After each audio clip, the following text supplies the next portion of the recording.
Hello guys, no? So magandang araw sa inyo lahat diyan. Ayan. So guys, kamusta na po tayo lahat diyan guys ha? Sana ay nasa mga mabuti ho tayo mga kalagayan ha. Ayan. So guys, this is Laking Davao once again. And everyone, welcome back to my channel guys.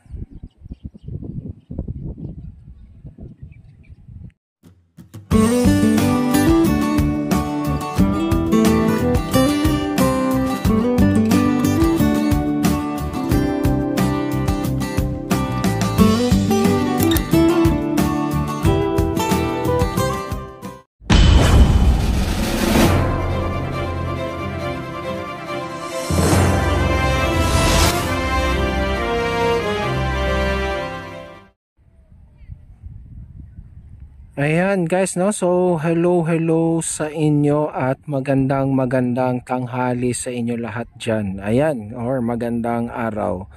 So guys, finally, no? At napuntahan ko na rin itong area na ito, no? Sa isa sa area ng nitong Davao City Coastal Road kung saan mismo ginagawa itong pangalawang rotonda, no? Or yung roundabout nitong Davao City Coastal Road, no. Actually, this is the end and the start of the ito yung end, no, ending ng segment 2, no, or the segment B of the Davao City Coastal Road. Dito na rin yung magsisimula yung segment C going to Santa Ana Avenue, no, or yung sa may Santa Ana Bridge na yung ginawa dyan, no, na flyover para sa segment C ng Davao Coastal Road Project guys, no. Ito na tayo guys, no. Dito tayo banda sa may Rojas Rotonda, no. Itong sa may Rojas Avenue. Ito yung dati pang gustong-gusto kong puntahan. At finally nakapasok rin ako, no, sa nagtanong-tanong tayo. Ngayon susubukan nating puntahan yung titignan natin kung makakapunta tayo doon sa may dulo, gawing dulo, kung saan naman ginagawa yung currently na ongoing na tulay, no, or yung Davao River Bridge, no. Ayan, sa may or the Bukana Bridge, no. So dito muna tayo nagsimula dahil ito nga yung pinakaunang beses ko nakadalaw dito sa area na ito, no. So as we can see it here, okay na yung rotonda talaga pala guys, no. So ngayon nag-uumpisa na sila mag-asphalt sa area, no. Ayan, so okay na para din dito, no. Meron na naka-install ng mga pole lamps, no. May mga pailang-ilang puno na naitanim, pero yung total landscaping hindi pa masyado nagagawa, no, tulad dito. Ayan. So ito na pala yung ano niya guys, no. Ang ganda talaga ng ano. Actually dati ang lagi lang nakakapag-update dito guys ay yung mga ibang kasamahan natin, no, nasa vlogging industry dito sa Davao, no. Ngayon lang ako talaga, no, kaya tinagaan ko talaga na magtanong-tanong kung saan pwede dumaan at ano muntik pa ako mawala kung saan ako napunta. Ayan, buti at may nakapagturo sa akin kung saan talaga yung daan, no. Ayan, so ngayon guys, susubukan natin, no, pumunta doon sa area na yun, so may ano na yun doon banda. Titignan natin kung meron tayong mapupunta, kung mararating ba natin yung pinakadulo. Kung hindi naman, it's okay lang na. So gusto ko lang i-update to dito na area. Actually okay na guys, no, kasi meron ng mga road markings actually dito na lang banda sa may area na ito, itong roundabout dito, no. Tapos ito na yung dire-diretso na papunta doon sa ano, start of the segment C naman yan, hanggang doon sa may ginagawa ding tulay, no, yung dyan sa may Santa Ana na area. Kasi after the Santa Ana, it will be the segment 4 already, no, hanggang segment D, no, hanggang going to the end of the Davao City Coastal Road in the northern side of Davao City already. no, coming sa southern, the most southern side part, no, sa may Bago playa or Bago papunta Turil, no, o doon banda na area hanggang Arcastillo in Lanang area. Ganun kahaba ho yung ginawang Davao City Coastal Road, no. So eto, so yun guys so ito yung mga pangyayari. Ito yung ginagawa na lang din dito guys. Ito na kasi yung entrada going to the Rojas Avenue, no. Inaayos nila dyan yung parang sa drainage system, no, yung nakikita nating open canal, kasi dyan lahat ang bagsak ng tubig guys, no. So pinalakihan at para dire-diretso yan kasi nandito yung water treatment guys, no, or yung ano nya, no, ayan. So ito, no, ito na yung ano. Ang ganda pala dito, no. Tapos ang dami pa palang although hindi pa lahat-lahat na okay, no, yung pag-demolition, no. Tuloy-tuloy pa rin yung pagde-demolish sa mga area na ito dahil nga sa matatamaan na dito sa daanan na ito. Ayan. So ito guys, no. Parang mas malapad-lapad yung ano dito guys, yung ano, mas malapad yung doon sa may Times Beach area, pero halos same lang, no. Dito natin ine-expect, actually yung inaantay na lang din natin dito siguro if the Davao City Coastal Road has totally finished, no. Yung inaantay natin is yung projected design of the roundabouts, no. Yung isa kasi there will be a huge durian, no, image, and then the other one will be the eagle, no. Ayan, so hindi natin alam kung dito ba yung eagle or doon sa may Times Beach area, no.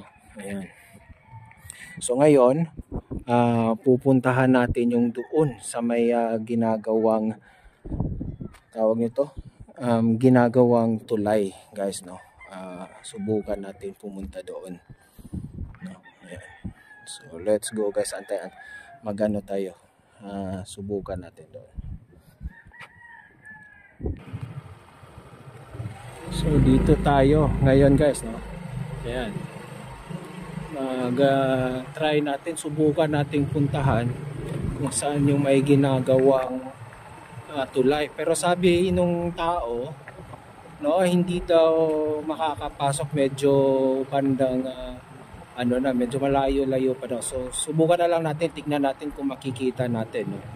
Kung hindi, tayo ay babalik na lang at mag-ano tayo guys, no. At least ito lang, no, gusto kong ano to, napuntahan natin to area na ito, no. This is my first time here sa area na ito.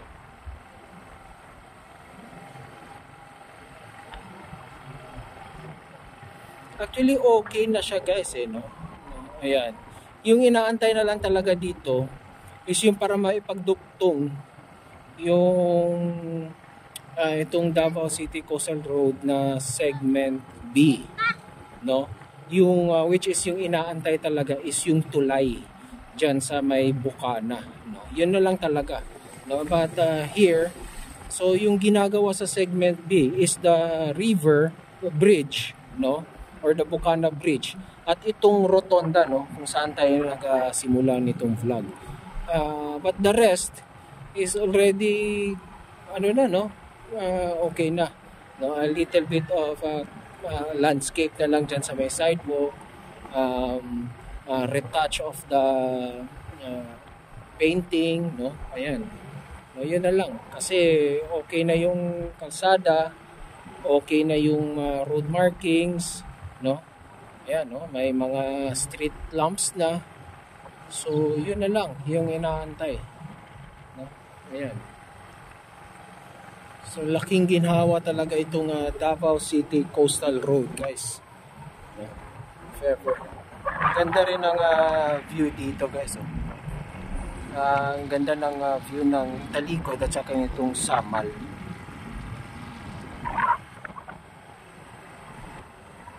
So ito, no. So I think this will be our first and the last time, no, that we're going makapag-vlog dito na area. Maybe next time pag tayo ay makakapunta dito ay ano na, no, bukas na ito sa publiko, no. Ayan. Kasi medyo mahigpit talaga masyado itong CRBC, no, patungkol sa mga videos, no, doon sa area sa kung asan na nagtatrabaho. Ayan. Kahit nga doon sa may ginagawa nilang Samal Island and Davao City Connector Bridge, guys, is medyo nagano na din doon, no, na mas lalong naging stricto yung area, no. So pinakamagandang, the best way doon, guys, ay kapag nandun ka sa may Azuela Promenade, no. Lalo na kapag inuumpisahan na pag trabaho nung tulay mismo sa sea crossing bridge. Ayan. So ito, guys, no. Ito talagang Davao City Coastal Road, no. Kahit 4 lanes lang to, pero napakalapad niya talaga, guys, no. Yung each direction niya equivalent actually 2 lanes siya, di ba? Pero actually yung parang ang kanyang lapad halos 3 lanes each direction siya, no. Ganun siya kalapad. Ito.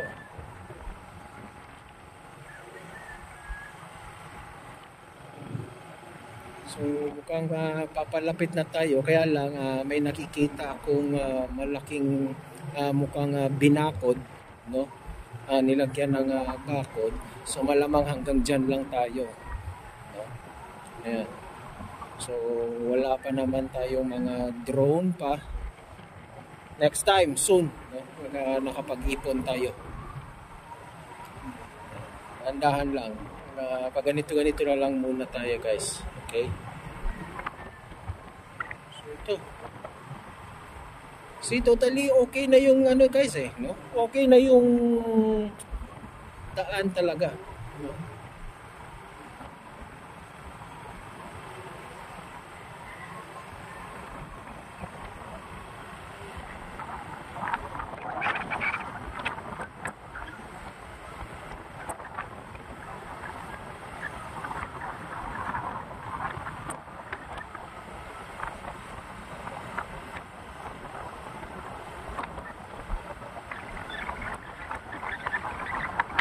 Ayan, so nakikita natin dito, guys, may nakabakod na, no. Ayan. So it means hanggang dyan na lang tayo. So hindi nga natin makikita yung talagang physical construction, no, yung ginagawang tulay. So I think hanggang dito lang tayo, no, hanggang dyan lang tayo sa ano. Hindi naman natin alam kung pwede tayong pumasok dyan para makasilip, no. Probably no, cannot. Ito sana yung tinatanong ko, guys, na yung dito sa may mga bahay-bahay dito, kung paano, kasi merong ano yan dyan, guys, no, para makapunta doon, kasi doon lang tayo sa kabilang side nakakapunta doon sa may parang sa gilid mismo ng ano, no, ng river, no. Yung dito kasi sa kabilang side hindi ko alam kung saan pwede dumaan. Okay lang. So, sa susunod, hanapin natin yan. So, I think, guys, hanggang dito lang tayo, no? Hindi na tayo pwedeng pumasok dahil nga sa may bakod na dito. So, hindi natin makikita dito yung ginagawang tulay, no? Although, open naman siya, pero hindi natin alam kung pwedeng pumasok. Na. Ito.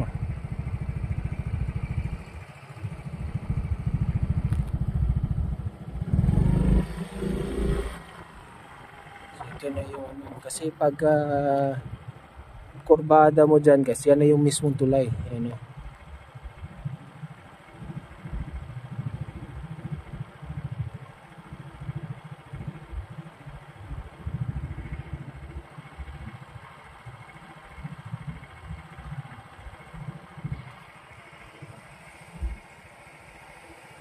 Ayun, so hindi natin alam, titignan natin kung magano iiwan lang natin, maglalakad tayo, titignan natin kung ano, kung anong gaganapan doon. Ito yung project description. Ayan guys, no?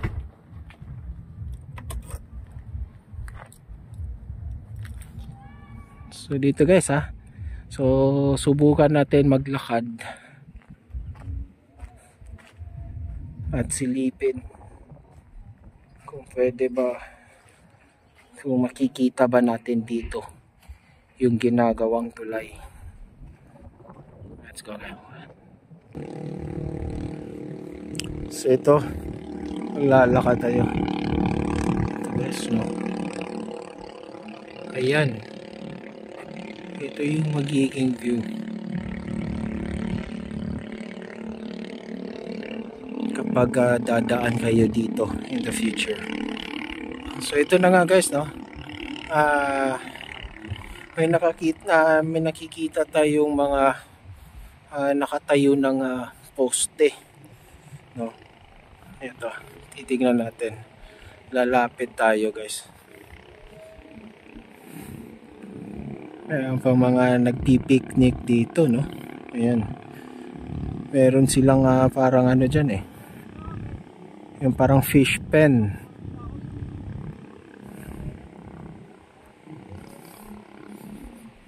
Dito tayo dumaan kasi sa gilid. Napakaputik kasi guys, napakalambot pala, no? Ano? Mukhang ano lang. Kaya lang ka mapupuno ng putik yung sapatos mo, no?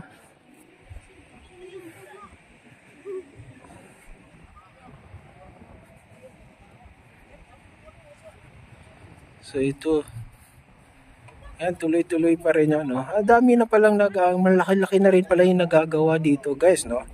Actually, nakasubaybay naman din tayo dito guys, no? May mga sa ating mga kasamahan sa vlogging guys, no? Yung mga ating local vloggers dito, katulad nila Lakbay Pangarap at RPV Moto Travel Vlog, no? Ayun. So actually malaki-laki na talaga yung mga nagagawa, no? Ayan, mag-grab tayo, we will credit that to them. Yung mga pictures na yan, yan na yung mga latest guys, no? That is the aerial view, no? Ayun, I think yung mga yan na yan guys, ang ginagawa nila yan yung para sa pylons guys, no? Yung parang yung tatayuan, lalagyan ng ano, kasi ano to guys eh, may total of 6 span, no? Tatlo each side, no? Ganun yung parang naging design nito, no? Remember natin yan yung kanyang perspective design, no? That is the design of the bridge, no? So I think yan na yun. So ito na nga guys, no? Laki, ang bilis magtrabaho nitong CRBC guys, no? Tuloy-tuloy sila kung magtrabaho sila, no? Yan yung kagandahan kapag ano eh. Ito. So zoom in na lang tayo. Dito na tayo guys. Ayan, ayan na yung mga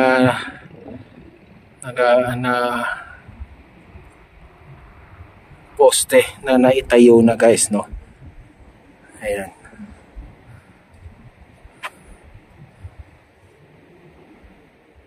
That's a total of 2, 4, 6, 8, 10. No, parang sa isang block may 10 poste, no? Probably yan yung ano guys eh, yung hahawakan yung parang pylon, parang ano, yung ganun, yung sa ano, yan. Yan guys, no? So meron diyan sa kabila dito, sa side na ito. Meron din dun sa kabilang side at iisa sa gitna. So yan. Yan yung kanyang magiging kalabasan guys, no? So a total of 6, no, na span bridge, no? Ayan. Left and right. So yan yung mga pangyayari guys, no?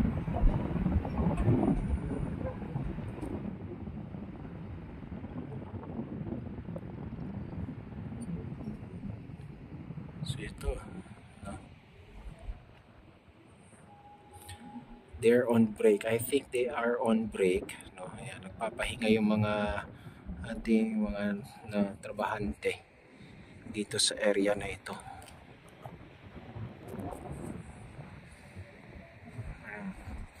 Tuloy-tuloy yung ano. Kasi remember guys that this Davao River Bridge or the Bukana Bridge has a total length of 1.4, no? 1.4 kilometers, no? It will be the longest river bridge crossing, no? I think not only in here in Davao but the whole Mindanao, no? Tsaka pati ano, ayun, kasama na yung ramp, yung parang ano niyan, yung ramp on and ramp off ng bridge, no? Ayan.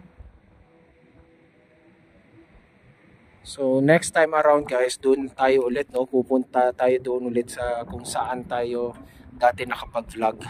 I think that is the better place, no? Sayang, sana yung ganitong panahon sana, oh, na low tide, so makakalapit tayo doon. Yung dati kasi na nag-vlog tayo, hindi tayo makalapit dahil napakataas ng tubig, eh, no? Ayan, doon na area. So I think that's it, no? That's our latest update dito sa pangyayari dito in the Davao City Coastal Road, the segment B, no? Ito yung magtatapos sa segment B, no? This Davao River Bridge project, this or the Bukana Bridge and the Rotonda, the Rojas Rotonda, guys, no? So that's the yan na lang yung remaining piece na inaantay para makumpleto yung itong segment B ng Davao City Coastal Road. Okay, so that's it guys, no? Thank you so much, and please like and share this video, and doon sa mga hindi pa po nakapag-subscribe sa akin guys, no, and but regular viewers ko, baka nakakalimutan nyo lang, please do so, no? Subscribe na po kayo, hit that notification bell, at para ma-notify naman kayo every time I will upload a video patungkol sa mga nangyayari dito, no, sa Metro Davao, guys, no? Ayan, so that's it, yo. Ayan, so balik na tayo doon sa atin sa may bakod, yung sa may ano kagad, guys. Let's go. Ayan guys, no? So ito pala yung view na maganda, no? Yung kitang kita yung skyline ng downtown Davao, guys, no? Ito pala yon, dito pala na site yon. So if you could just imagine guys, no, that two towers there, that is the ongoing construction of the 202 peak lane, no? And then dito na side is yung Avida Towers, no? Medyo natakpan na ng bahagya yung Marco Polo, and then yung sa Euro Towers, no, Vivaldi, and then ito yung dito naman yung Felcris Centrale, no? So imagine guys, no, pagka naitayo na yung 3 towers dito sa Felcris Centrale, no, the residence, no, yung 39 stories each, no, with 142 meters high, no, each building. And then kung matuloy yung Apo View residence, and then the Mandaya residence, at saka yung kay Torre Lorenzo, so the area here will be in the future will be dense, no? Ayan, so that's it guys, ha, sa aking paalala sa inyo na mag-iingat tayo lagi sa ating mga pang-araw-araw na mga ginagawa, no? Para dahil yung mga mahal natin sa buhay ay nag-aambag yan sa atin hanggang tayo ay makauwi ng matiwasay. Okay? So guys, thank you so much. God bless us all and adios.